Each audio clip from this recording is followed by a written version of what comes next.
Hey, good afternoon, everyone. We're glad to have you back in here with us this afternoon. I hope that all of you are having a great week. Hope that you had a great weekend. Uh, Glad to have you a part of the program tonight. We want to thank you for being a part of the chat. Uh, I'm one of your hosts tonight, Stacy Gaston, and got my buddy with me, Joey Kirby. Joey, what you got to say for yourself, man? Not much. Been back on shift. Tomorrow's Friday, so hopefully I'll be fishing Thursday, Friday, Saturday, and Sunday. So it's I'm counting it down. Of course, everybody knows I work 4 days on and 4 days off, and tomorrow's Friday. How many We uh people? we, How we many got people on several here? people join us in chat. We I seen Big Bama Brian in and hey Wally Bedgood. Wally, good to see you. John Baker. We got the legendary Dustin Fowle and Trent Williams in the house. Hey, Gary Allen Stinson, good to have you, man. Glenn White, Mike Irvin, Josh Sheffield. Uh, we got the big flathead catfish catcher in the house with us tonight, guys. If you don't hadn't seen it, John Hoagland's in the house, and this dude put back this first of the spring, put one in the boat right around 70 pounds, 70-pound flathead. If you that's a good hadn't one. seen it, go to his Facebook page, and you need to see that massive flathead catfish. I just got off the phone with him. Uh, Jamie Henderson and Aaron Churchwell. Churchwell's tuned in. They out on the lake tonight, uh, out fishing, and so hopefully they get a big one.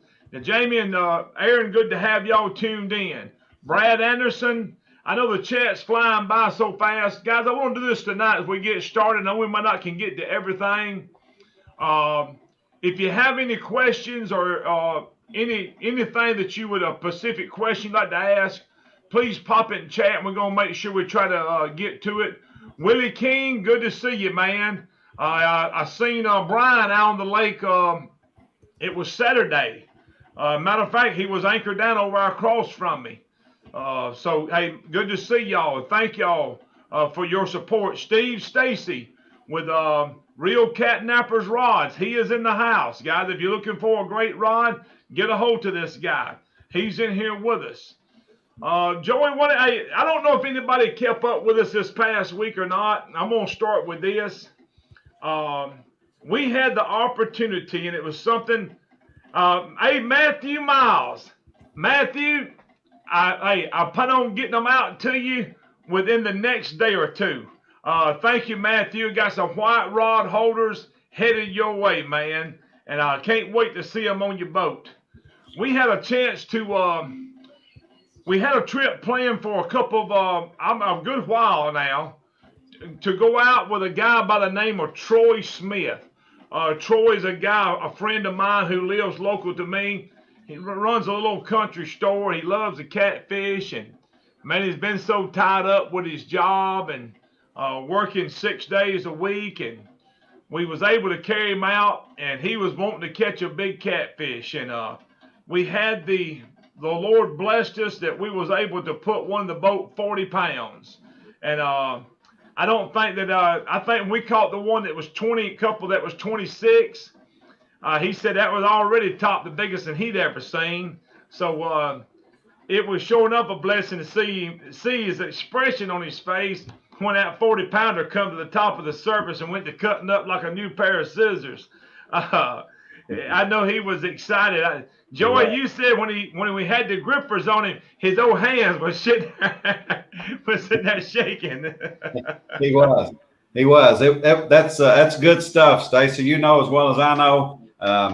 I love catching fish. I love fishing, and I know you love fishing and catching fish as much, or if not more than I do. But not that he's a big rookie by no means.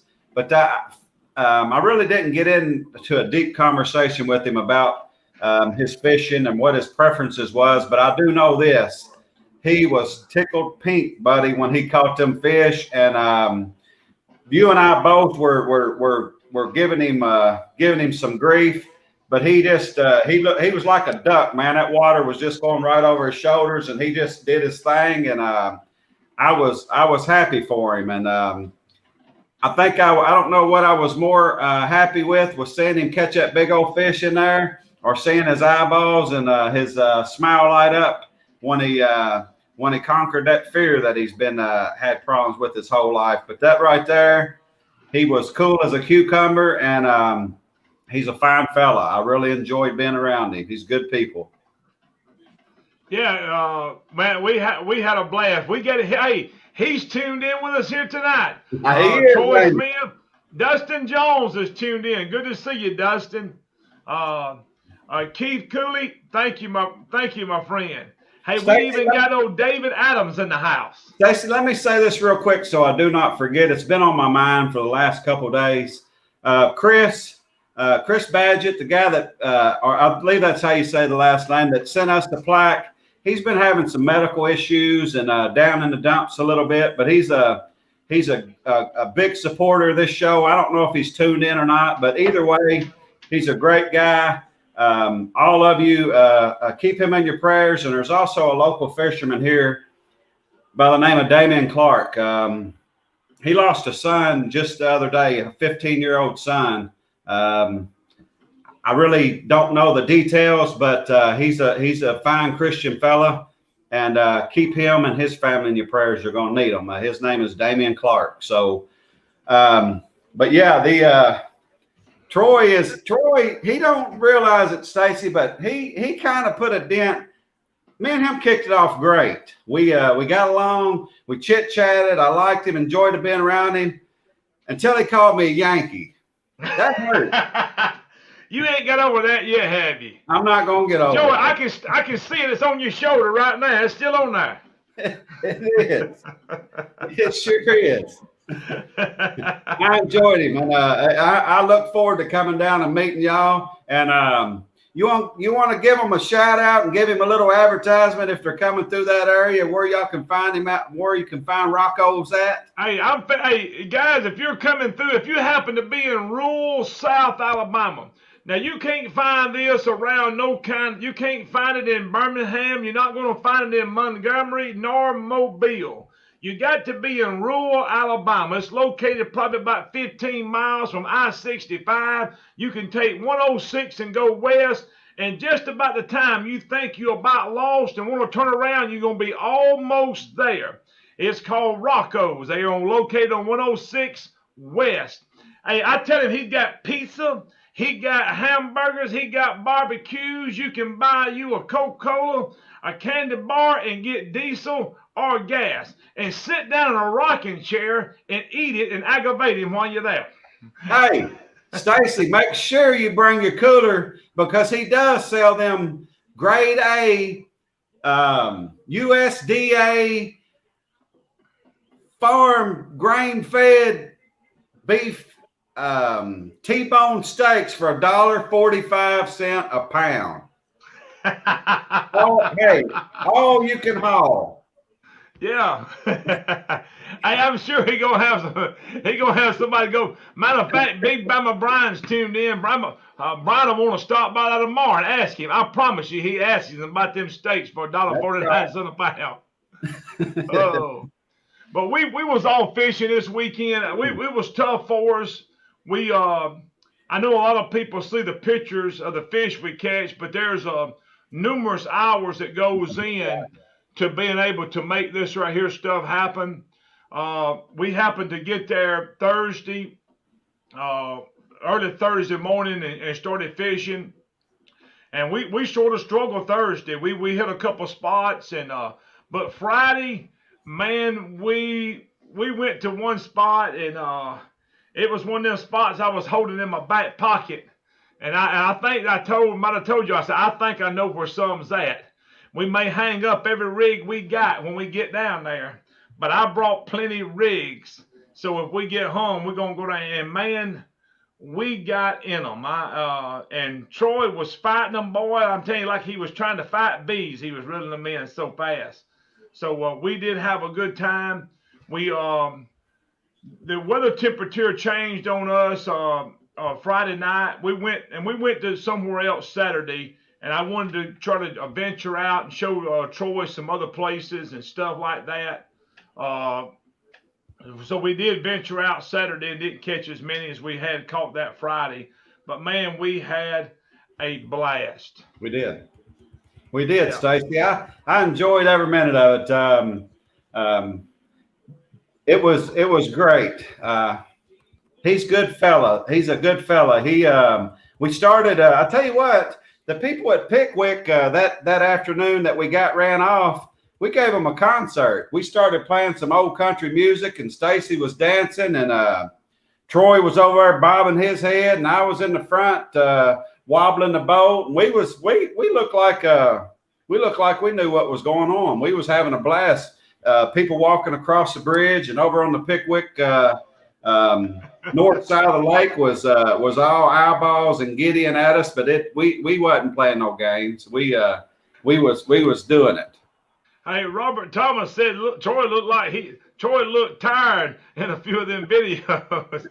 Hey, Robert, I think he stuck the butt of that rod in his stomach, and coming home other afternoon, he said, "I got a bruise on my old belly where that rod had been hitting it at." That's right. Hey, there's several people going through chat that's on their way to Rocco's to get some of them steaks. Hey, also, Casey, there's a Brad Andrews on here. I have read and seen something about this, and this right here is would be a good event. They're having a St. Jude's Fishing for a Cure event this weekend on Pickwick. So Brad Andrews will be your contact person to get in touch with that. That St. Jude's is a special place. Them kids with cancer and stuff go there, and they don't get bills for nothing. So that's a good deal right there. Hey, Brad, make sure you put something in chat right here that just sort of gives a description of what time your tournament starts and what boat ramp you're going to be at. If you got time, we'd appreciate it being in the chat right there. I know a lot of people that's on here is from that area. And this is a benefit tournament for the St. Jude's guys. So if you're up in that area and can make it out to go fishing or to help out in any form of fashion, stop by there and see it. Lisa Haraway said Bama Skips is providing the bait for that tournament right there. So if y'all need some, y'all grab a hold to Lisa. She's also here in chat, so you can contact her. Here's another guy. I've never met him in person. Brent, yes, I'm wanting to meet you. And I think me and you've been talking for 2 or 3 years. And I think Brent's located up into the Carolinas. I ain't for sure if it's North or South Carolina. Brent, me and you got to get together and get a fishing trip. I would tell you, if I come up that way, ain't but one thing I ask. If I come up there, we're going to have to eat out of the old shop where you do all that cooking at. So I ain't going to miss that. I promise you. Joy can vouch for this. If you can cook it up, I can eat it. He can do some eating. Oh. Yeah, Stacey, it was a blast.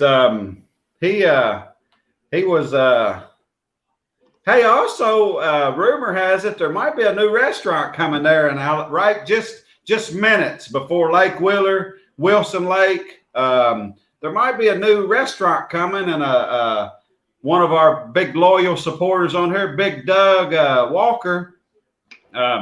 He's maybe venturing down that way and starting up a big old restaurant. I believe, what was he saying, Stacy? Steak hoagies, and we call them chili dogs, but I forget what he was calling them.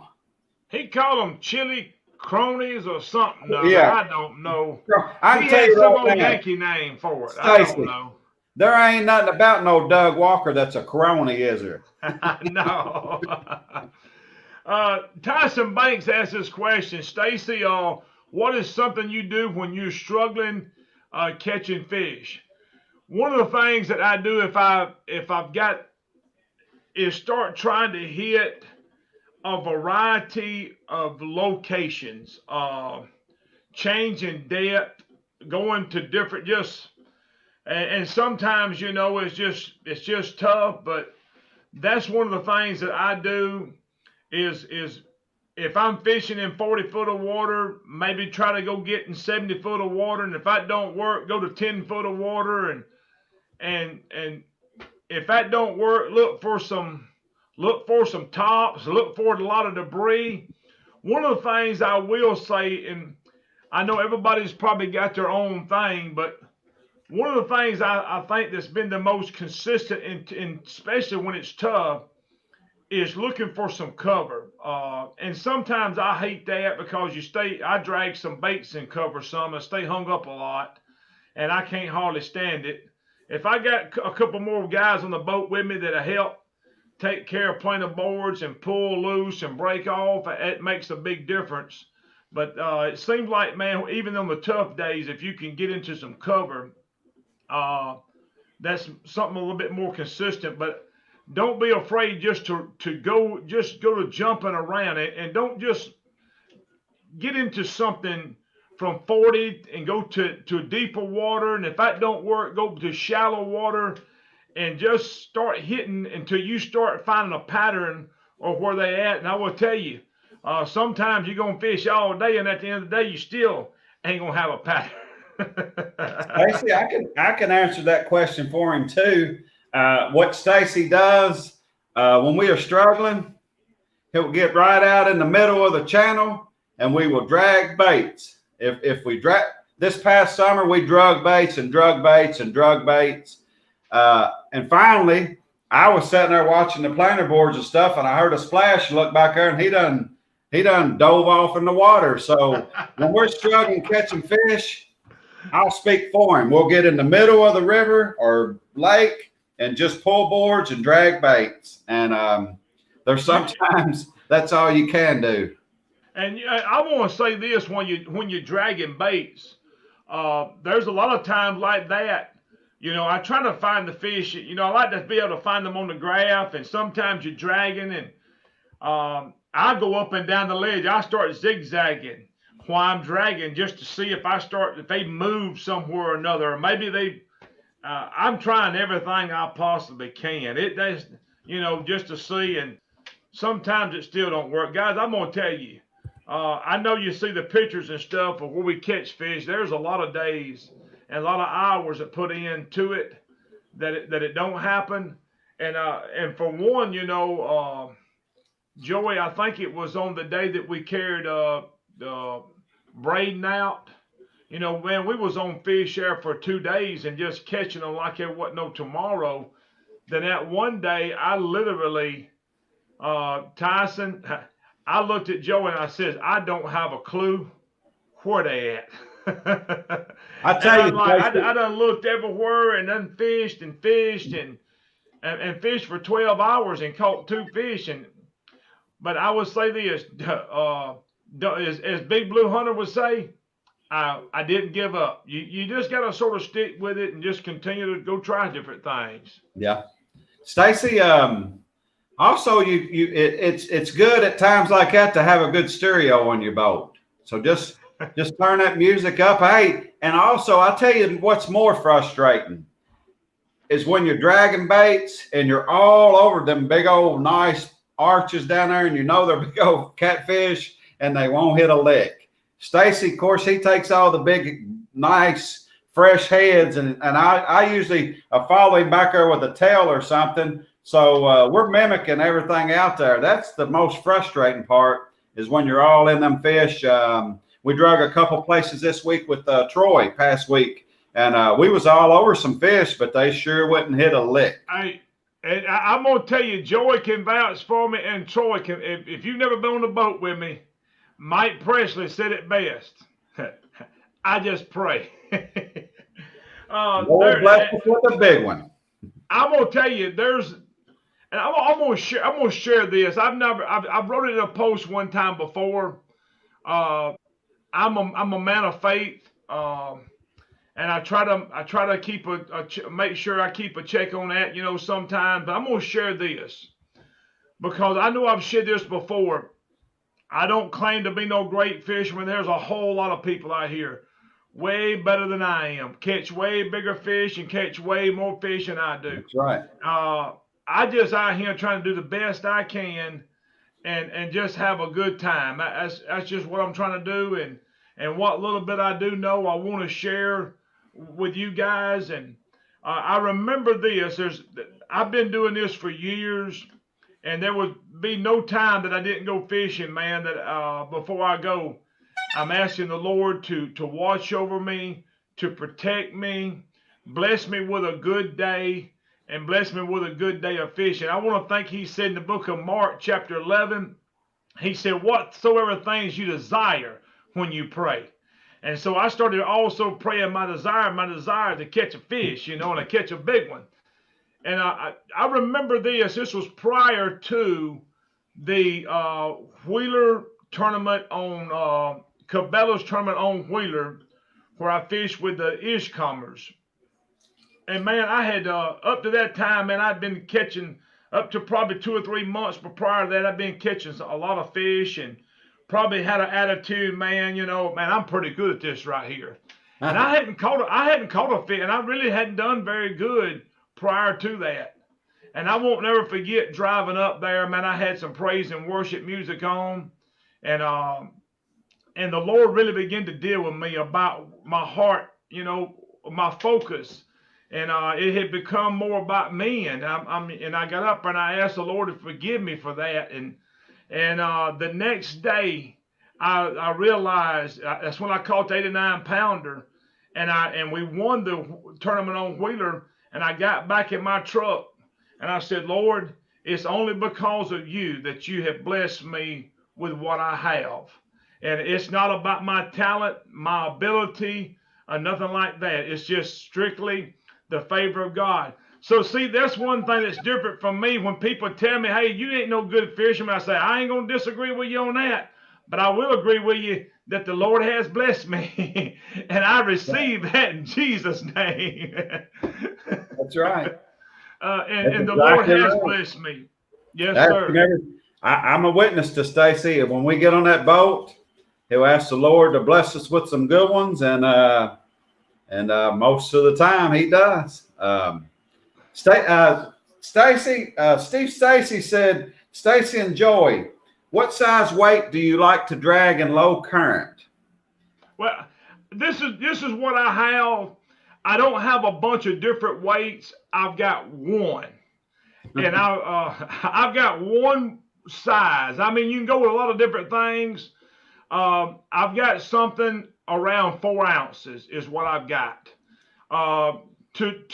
To drag these big bobbers that we're putting, these big floats, or what I call and refer to as the Kirby rig, the world-renowned, famous Kirby rig, you're going to have something that's fairly good size just to hold that float down, because that float is big. I think about 4 ounces, Stacy, is yeah, to me 4 ounces for that. And that's what I run. That's the only dragging weight that I have. I have one that's 4 ounces in calm water. Yeah, and that does good when I'm in some current or something and it's starting to pull that up off the bottom. I go from dragging to go to something different. Yeah. I'm like, hey, the current's just too bad for me to drag in. I don't feel confident in it. And if it's that bad, I'm going to go to anchoring. I don't use but 2 techniques. I'm either dragging bait, I'm anchoring, and I do suspend some. So I don't do no bumping. I'm not good at that at all. I never fooled with it. Never had the opportunity to get into that. But I use the 4 ounces. So if you use that, you should be good. It seems to sort of be the universal fix-all right there, Stacy, we need to give a 10-pack of 12-aught hooks out. Dale's Tackle Circle 12-aught hooks. We got a 10-pack. If you want, draw us out a winner for that. And Steve Stacy, I'll answer that question for me. Go ahead. I usually drag the lightest sinker that I can that'll hold that bait down there, because I'm a tightwad, and a 3 ounce dragging a structure snake is cheaper than a 4 ounce structure snake.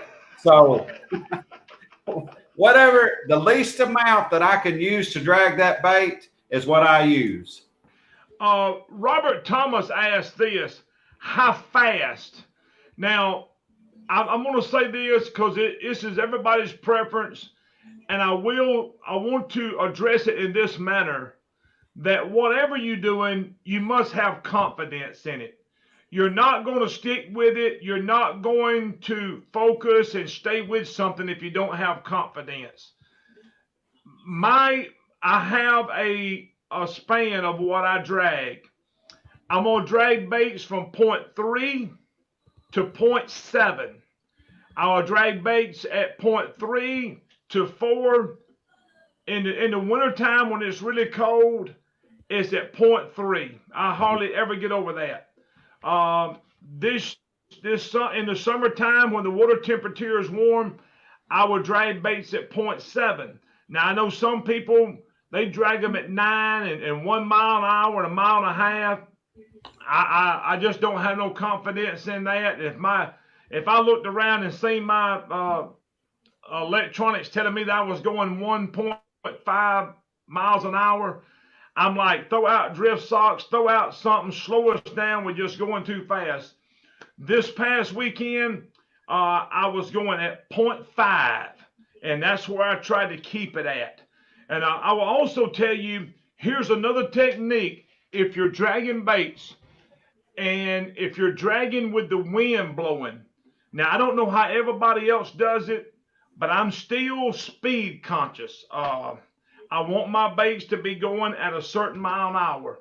I still want it out there in the summertime, no more than 0.7. So if the wind's blowing, I can't do a whole lot about it. If it's blowing up around that 15-mile-an-hour mark, you just lose control of a lot of stuff. I throw drift socks out, and I see when I throw the drift socks out, I got 2 of them. It's probably about, I don't know if they're 2 foot, 36, I think they're about 36 inches, I think is what they are. But I'll throw 2 of them out, and I'll look and see what it does to my boat. Then I turn my trolling motor all the way around to push against the boat as the wind's blowing it. And I will bump it up to 1. And then I'll see what it does to my speed. And if it slows it down, don't get it down to 7, I'll bump it up again. And I'll bump it till my boat now is going with the wind at 0.5, 0.7 miles an hour. And what I just call it free drifting, because I have absolutely no control of where I go. But to be fishing in wind like that, I just sort of go with the wind, but I do slow my boat down with drift socks and by turning the trolling motor around and turning on and letting it push against the boat to keep me at the speed that I want to. And you can also take it and move your boat over a little bit. You don't have a lot of control with it. You just sort of got to position yourself with which way that wind's going to blow you where you want to go. So that's what I do. Yep. Stacey, there's a few people asking the preference dragging with the current or against it. I always prefer to drag against it. Unless it's difference between where I fish and Stacey fishes. Also, they're talking about water temperatures. I do know this. Stacey drags baits year round. Up here on the Ohio River, I normally stop dragging baits. I think it's about right now. It's probably upper 50s or so. Most of the time, whenever it gets like that, there's some more current in the river. So where I fish at, Ohio River and Green River, it's rope. It's anchor fishing probably from about now until the water starts warming up again. Stacey and Alabama folk, they drag and suspend drift and stuff year round. I'll answer that for him. And most of the time, we always pull against the current. And let me share this. One of the reasons, now this is up to a certain extent for me. When the wind gets to be 15, and I have been out there with the wind blowing so bad, I mean 15, 20 miles an hour, that I had to run my bilge pump to keep the water pumped out of it because it's just coming in the back of the boat. So I have been out there with it that bad. And what I do then is what I just told y'all. But what I want to do is go against the wind. I want to go against the wind and I'm going to go against the current. The reason why, you can control your speed and control where you're going. If you're using your navigation or your north up button on your stuff, if you go against it, you're going to be able to control the speed. If you're going with the current just sort of takes over and you lose control of what you're doing. The same way with if you try to go with the wind, that wind's going to blow you, it's going to get you off course. So always when it's possible, uh, always troll against the wind or troll against the current, and you're going to have a whole lot more boat control than you do any other time. One of the things that Kevin Keegan was fishing with me one time, he ain't never really drug baits that much, and he was one of the things he kept saying. He said, "You've got so much control over this boat," and it was just by the direction that you're going. You're not going to be able to control it if you're going with the current or with the wind. Go against it, and you can control it a whole lot better.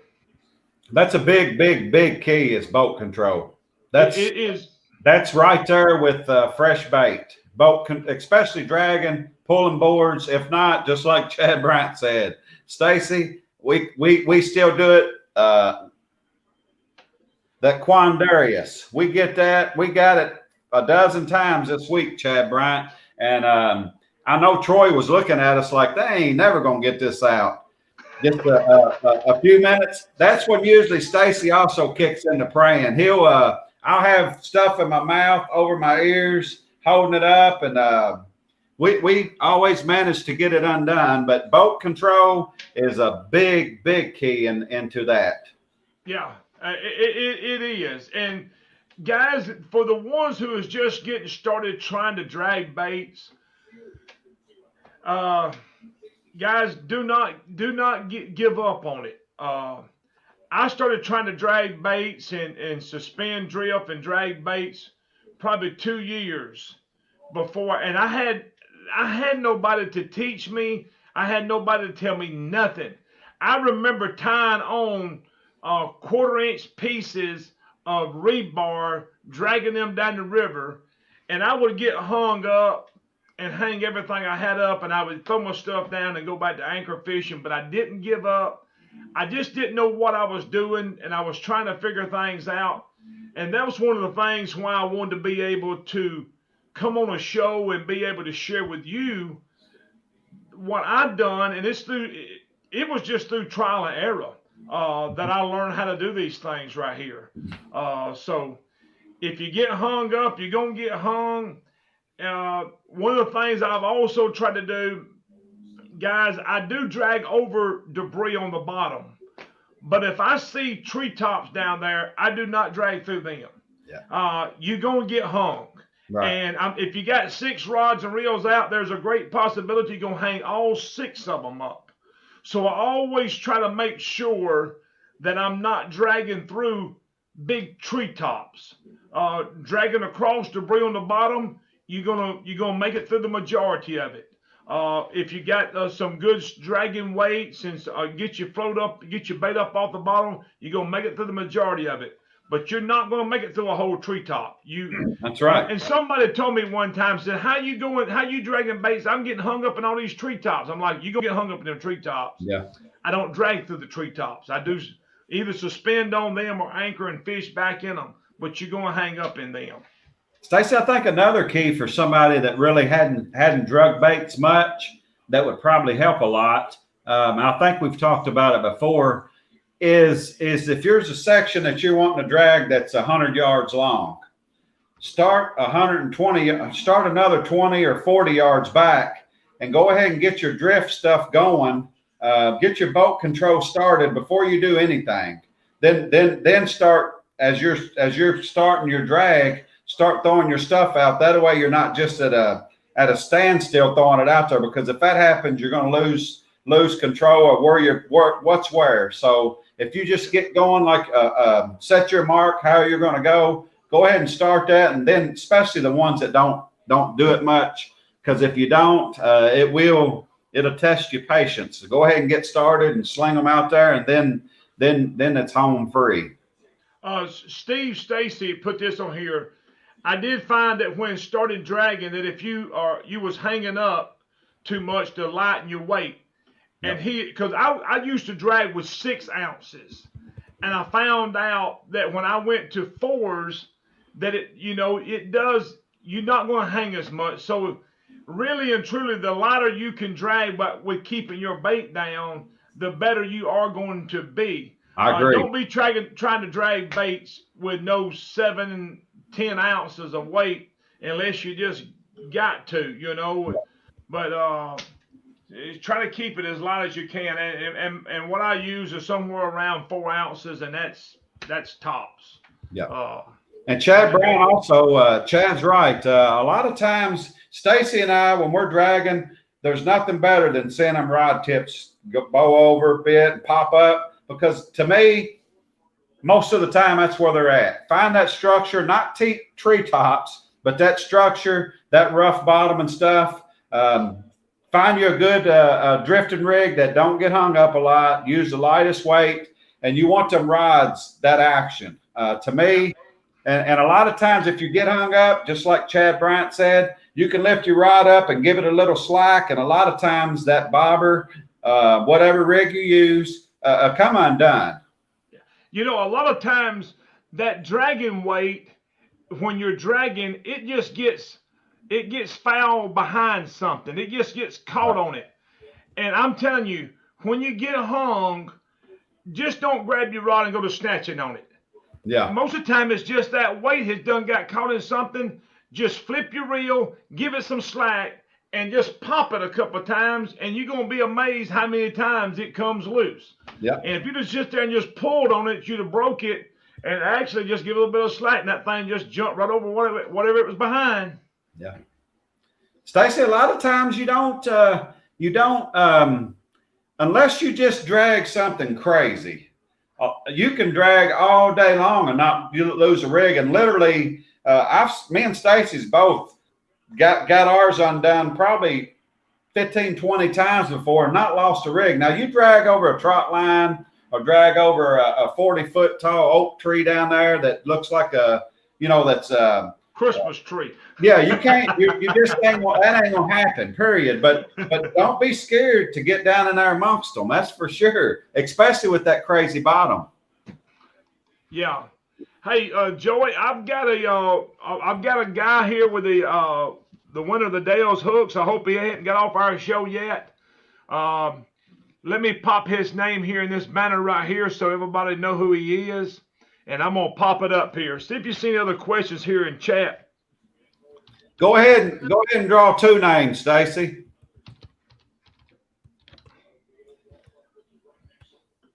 I usually hit the button and let some line out and give it a get. Yes, it does. It works good, Logan. 8 out of 10 times it pops free for Chad Bryan. That's right, it does. Big Blue Hunter said he's felt it drag over stuff and had to stop the boat. Mark Justin wants to know what the ideal speed is. Most of the time, to me, the cooler the water, the slower I like to go. But the perfect speed to me is anywhere from 0.5 to 0.7 or so, especially in warm water. The cooler it gets, to me, I think the metabolism and stuff like that slows down in them big old catfish just like they do bass. Slow it down about almost as slow as you can drag it, to me.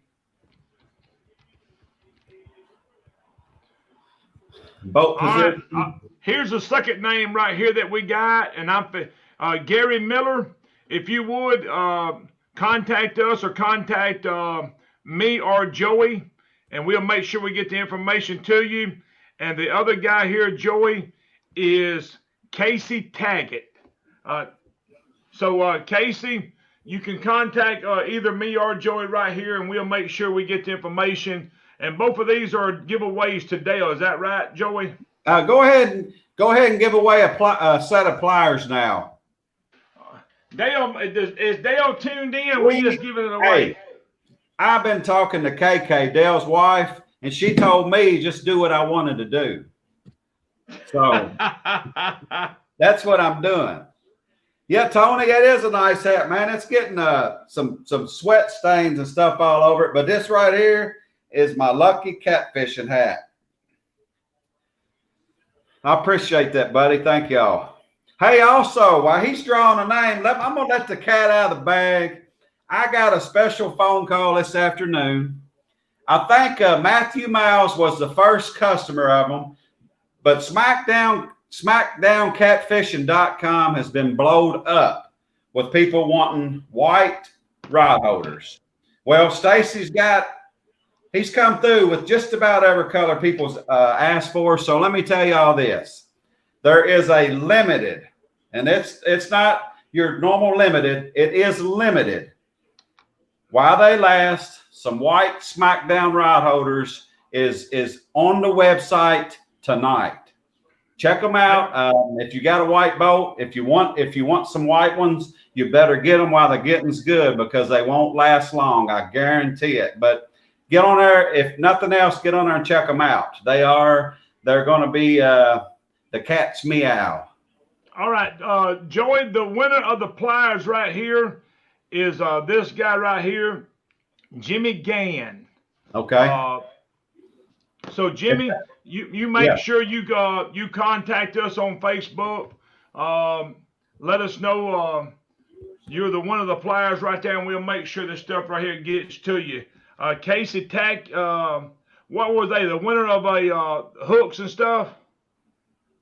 The other two. Yes. Yeah. I'll go through here and get their names, but the first two winners won a pack of 12-aught circle. The last winner won the pliers. This guy right here is the winner of the pliers. The other two is the hooks. I got the names written down right here. Get in touch with me or Stacy or even Dale and tell them, if you get a hold of Dale direct, tell them that Joey talked to KK and she said just do what I wanted to do. So that's what I'm doing. And by the way, I do have me a SmackDown hat. But that sucker looks like I've played softball in it and rode dirt bikes. And I promise you, that's the reason I didn't wear mine tonight, because I got fish. It's my fishing hat. And, I left the house here one day, and Dawn said, "You going to wear that nasty thing out?" I said, "Baby, this is my fishing hat. It's got fish slime all over it, and that's the one I wear fishing." But I do have some SmackDown hats with the SmackDown logo, like here in the background, that's going to be here on our website soon. And guys, I want to thank y'all so much for your support. We do have some white rod holders coming out. We're trying to make sure we're here to please our customers and make sure we offer a product that you can depend on and offer something that you've been looking for. So we're trying our best. Y'all just please be patient with us, and maybe we're going to continue to add some stuff, and we got some new stuff that's going to come up. So he's gone for a minute. Guys, I want to thank y'all so much for being a part of the program right here with us tonight. There's a couple people that I want to give a shout out to.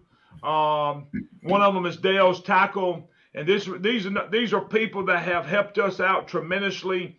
A couple of companies, Dale's Tackle, Daniel Foley Spoon, Real Catnapper, Steve Stacy. We want to give a shout out to Troy Smith. Also, Heroes Outdoor Therapy, Meat Hunter Rods. Guys, thank y'all so much for all that y'all do. We want to thank Big Cat Fever Rods, Catch the Fever Rods. Thank y'all for everything that you do. What else you got there, Joey? Stacy, there's one more thing. Tony Caton jumped in and he said it's not available right now, but he's going to give it away. A box full of the 30-pound test slime line. It's I converted some of my rods over to slime line. I know Stacy has tried some this week. And no, it's great line. It's awesome stuff. Hey, Joey. Yes, sir. You know when I got hung up there and we was trying to break it off and we had everything in the boat wrapped around it, me, you, and Troy pulling on it. Hey, that's what I had on there was slime line. I'm gonna say this before I know we're running a little past time. I've been a braid guy, 80-pound braid for a long time. And this is, look, I'm going to take my hat off so you can see my eyes. Here's my hands. My feet are not crossed. This 40-pound test slime line, I will guarantee you, when you get it hung up, you better put your purse down. Hey, it does not break. I've always told people this, and I'm going to end with this, and I do have the winner of the slime line here now. I'm going to tell you a secret with fishing with mono, guys. Make sure you keep it checked. And once it stretches and you take that stretch out of it, it does begin to get weak. But I'm telling you, if you will keep mono checked, make sure you keep your nicks out of it. And if you've done hung up several times, I think I probably got a habit of changing my line on my reels I would say at least 3 times a year is what I do. And I literally, Joey can tell you, I'm a mono man. Yeah. I never hardly have any issues, and you have problems. You have problems breaking it. Sometimes you think about getting the knife, and it does have a lot of stretch to it, but that stretch is what I like. It handles different than braid. But guys, if you'll just keep a check on it, change it a couple of times a year, especially if you get hung up a lot and you done took all the stretch out of it, you won't have a bit of problem. That's like Mark Phillips says, Stacy, and we'll both speak for that. Dragging 0.5 mile an hour, you hold that. If you have that slime line wrapped up, pulling on it, it ain't gonna get it. It will pull your boat backwards. You better turn it up full speed. And a lot of times that won't even get it. Well, you know, the other day when we get hung, we wrapped it around, and Joey said, "Bump the trolling motor to 10." I think it was spinning out a couple of times. I'm like, it ain't moving. Hey, that is the truth. It ain't no gimmicks. That is the truth. This is 40 pound that I have, and I think that's what Stacy uses as well. That's all. That's what I fish with. I fish with 40-pound main line. I've been fishing with 40-pound main line for years, and I stepped my game up here a couple of years ago to 80-pound leader.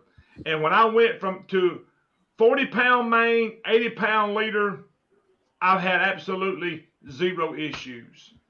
Just keep a check on it, and I'm telling you, it will stand the test of time. It will. Let me throw this name out here, and we're going to get ready to get off. I do have the winner of the slime line. Let me pop his name in this box right here. This person here will need to message me on Facebook, please. Like he said, it's when they get it in, they get trailers full, and it's gone as quick as they get it. So as soon as they get it in, they will get it out to you. Just bear with us. It's nothing that's going to be guaranteed to be in the mail in the morning, but it will get to you. Here it is right there, JJ Bryan. JJ, if you would, contact Joey, and he will make sure that he gets this taken care of. Yes, guys, sir. I've enjoyed being on here tonight with y'all.